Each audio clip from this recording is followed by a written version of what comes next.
Everybody give it up for Allison Mick.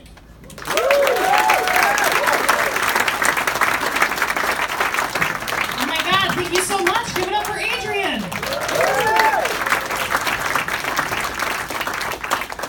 You feeling kind of weird lately? Because I recently had to quit smoking weed. Sorry. Sometimes I'll say that and somebody will be like, what? Why? You should chill out. You know what's really good for that is weed. I didn't quit it because it doesn't work. I quit it because it was affecting my life in a negative way. You know how you quit things? I just got really sick of waking up every morning with 45 shitty pictures of the moon on my phone.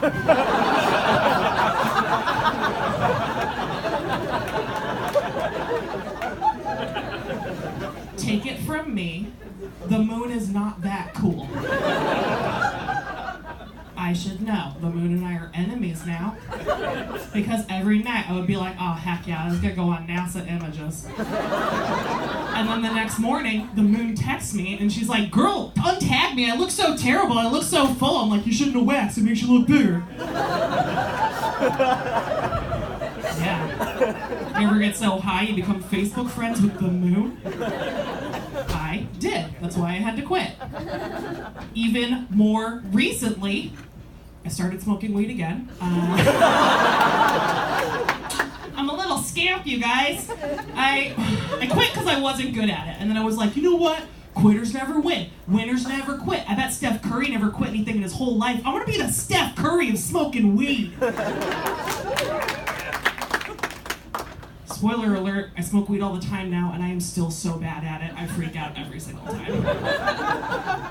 But I discovered recently the moment that I am too high, which is good to know, because I have never smoked the right amount of weed.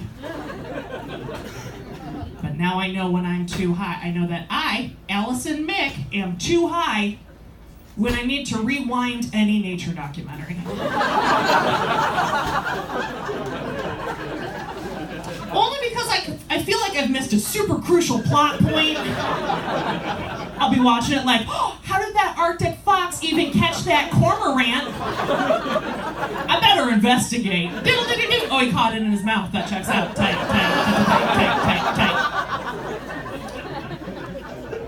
I also had to go back to smoking weed because ever since I turned 30, cocaine gives me heartburn.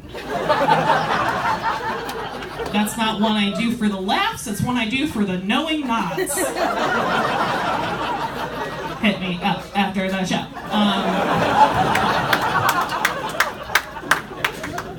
Kind of a lady scumbag. I prefer the term scumbage. Sounds very continental. It's like, what's the girl version of scumbag? Scumbagette? No, there is no mold on this breath. I can never say anything about sex because a 13-year-old boy lives in my brain. It's like, haha, sex! I'm like, yeah, you get it, Derek. That's a lot. I'm trying to be a better person, though. I'm trying to be less of a scumbag, which is harder than you think. Like, I'm trying to stop shoplifting. Have not stopped shoplifting. But I fixed it. I buy local. And I steal only from multinational corporations. Who's the real activist? It's me. Walgreens builds the price of shoplifting into the price of everything. If you are not shoplifting, you're getting fucking chumped, dude.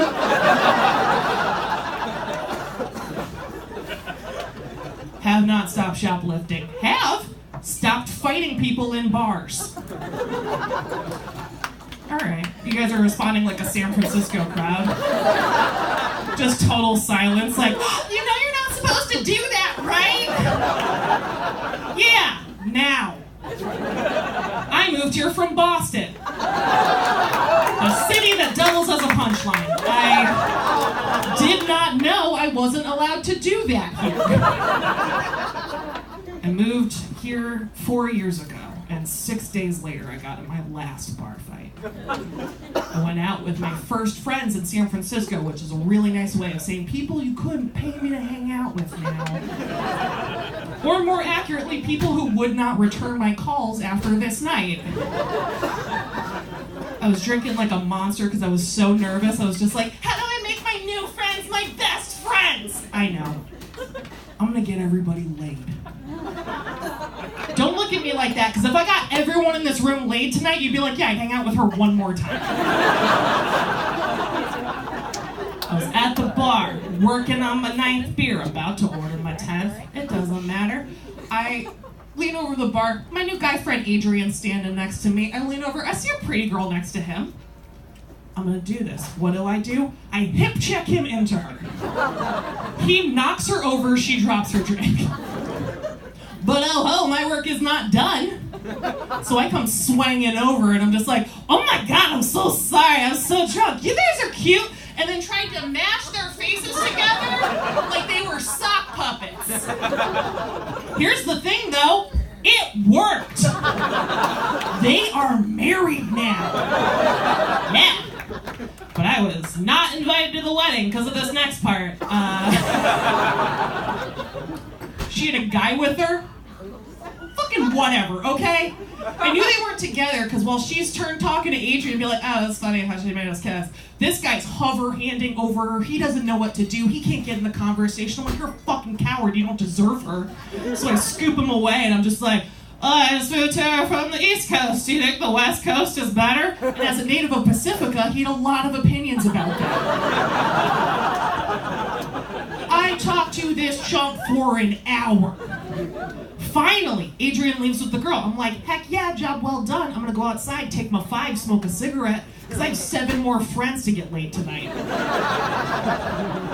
While I'm out there, who should materialize out of the shadows but their other friend? Their other friend. I didn't clock this bitch at all, but she sidles up to me and was like, I saw you talking to Patrick. Do you like Patrick?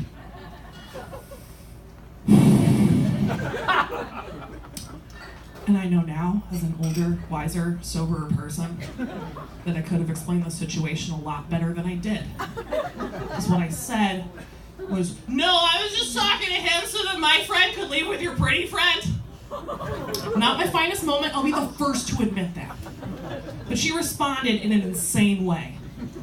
She said, oh, so you were using him?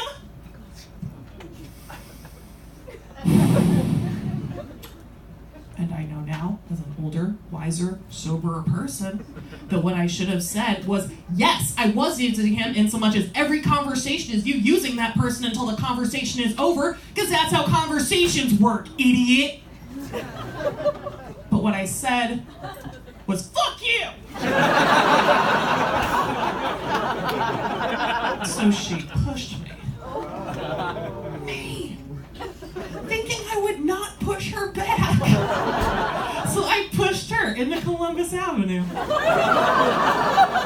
Don't worry, she lived.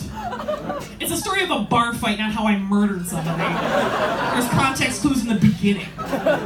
All that happened was she fell out of her shoe, loudly exclaimed to me that that's not how they do things in Pacifica. And I was like, what the fuck's in Pacifica? Fuck you! She's like, bitch, we're going. I'm like, bitch, we done been wet! So she kicks off her other shoe, starts taking off her rings like a fucking idiot, starts taking off her earrings, and as she's taking off her earrings, I punch her in the side of the head. Rings on!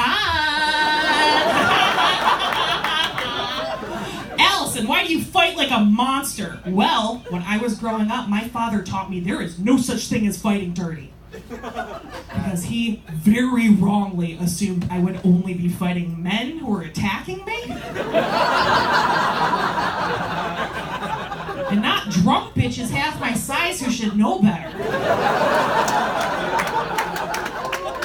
What am I supposed to do in that situation? I moved here from Boston. I went to law school in Boston, so let me tell you about the law.